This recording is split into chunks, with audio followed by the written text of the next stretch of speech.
ওই শুনলে কথা লজ্জা হয়, আমার শুনলে কথা লজ্জা হয় যে নারী লোকে অপমান করছে, তার প্রতিবাদ আমি করলাম। ওরে মা বোনদের ঠ্যাং নাড়া ভাদিয়াই কেনে খায়। ও ভাই, মা বোন যখন ধান উষায়, ধান শুকায়, এই ঠ্যাং দিয়া, এই ঠ্যাং দিয়া, এই ঠ্যাং দিয়া, এই ঠ্যাং দিয়া, সেই ঠ্যাং নাড়া চালের ভাতে কেন খায়? শুনলে কথা লজ্জা হয়, ঠ্যাং নাড়া ভাত নিয়ে কেন খায়? মনে শুনলে কথা লজ্জা হয়, শুনলে কথা লজ্জা হয়,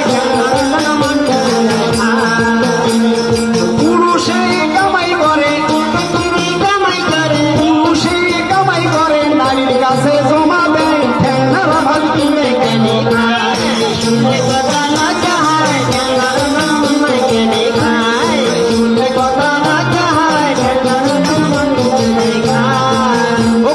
সবার কাছে বই, ইয়ার পাকা ধানত দিবই আমি বই। ও দাদা সবার কাছে বই, ইয়ার পাকা ধানত দিবই আমি বই। সেই বইটা শোনেন এবার ইয়ার বাড়ি চইলা যায়, ঠ্যাং নাড়া ভাত নিয়ে কেন খায়? শুনলে কথা